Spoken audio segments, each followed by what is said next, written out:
Hello everybody, welcome to this video.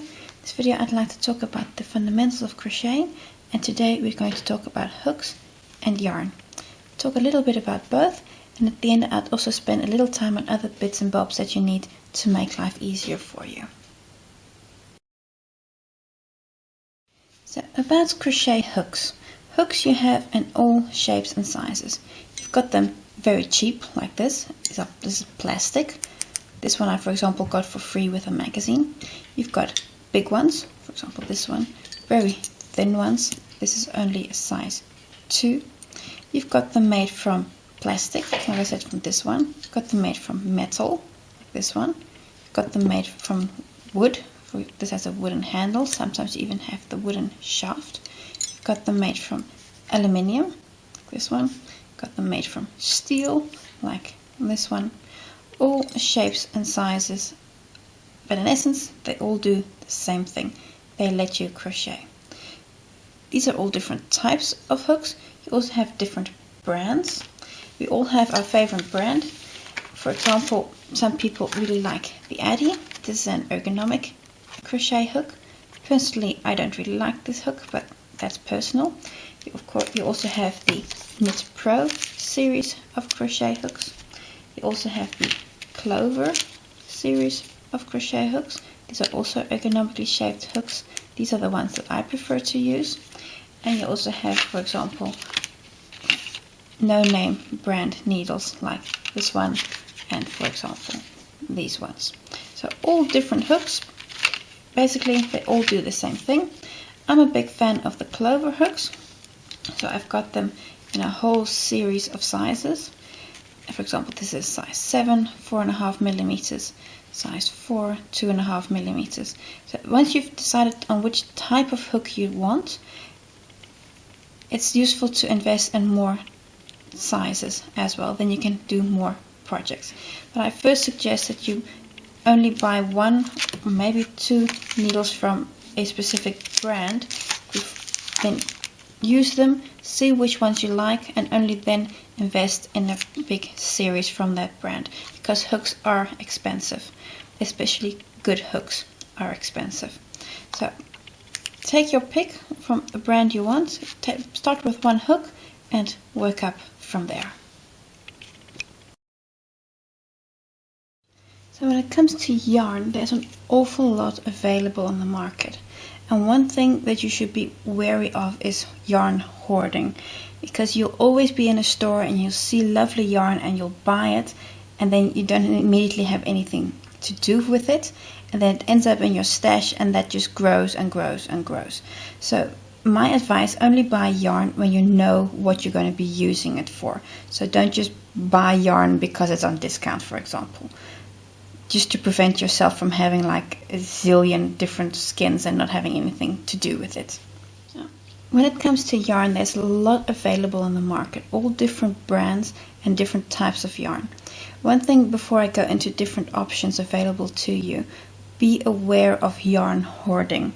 I say this because many of us have bought yarn and don't immediately have something that you want to use it for, and then it just ends up in your stash and it stays there for years, and that's really a pity, because you've spent money on yarn. So use it when you buy it, or know what you're going to use it for, and don't just leave it in your cupboard.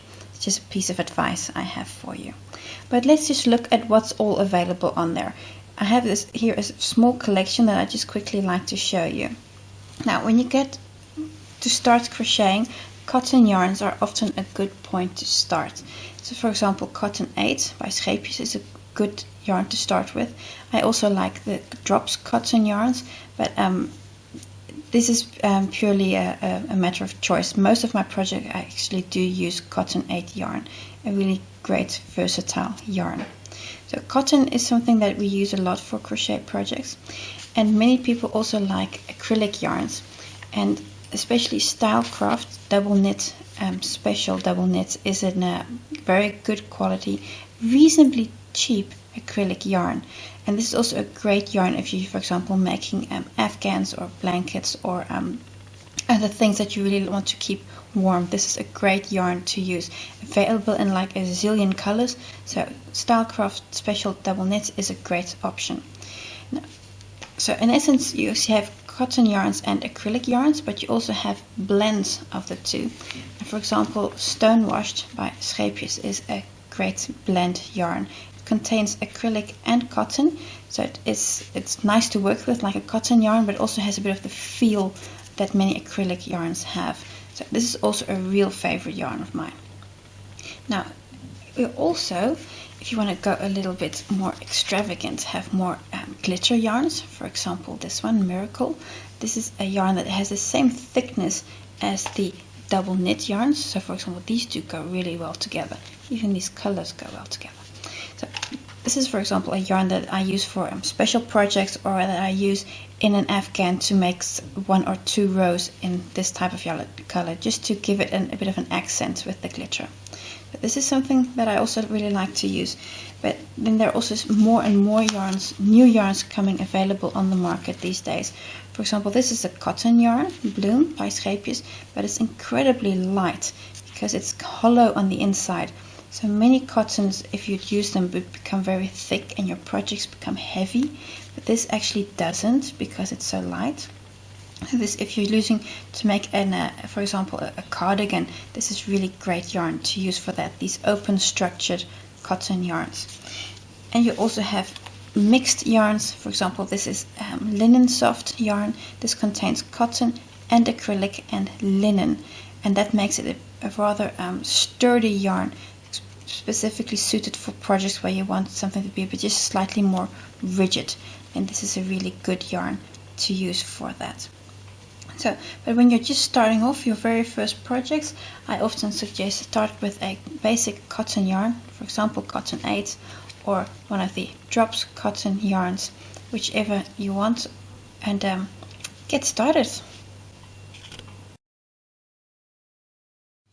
So which hook should you use with which yarn?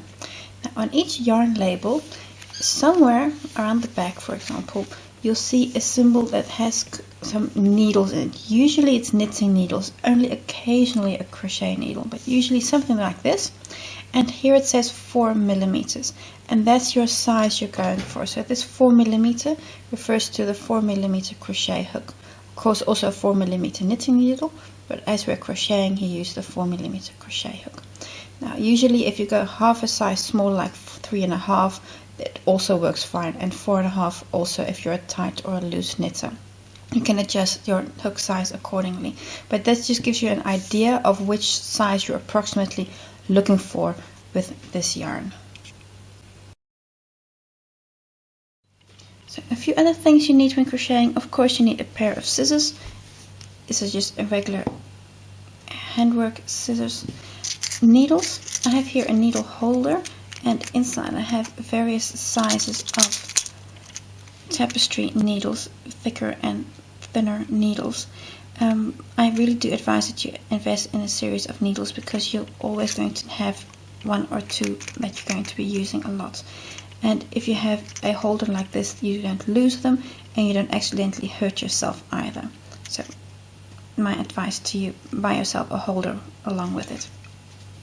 Something that I also use a lot are stitch markers. This is actually a very cheap brand, no-name brand. They work just as well as the more expensive ones, because I prefer to spend my money on yarn and not on stitch markers. But these I really use a lot, and this is actually 2 packages together here, because to my experience, you never have enough of these. So stitch markers, scissors, needles. So to summarize, what do you need to crochet? You need, of course, hooks, you need yarn, scissors, needles, and stitch markers. I hope this gives you an idea of what type of things you need to invest in when you want to start crocheting. I hope this was a useful video for you, and thank you for watching.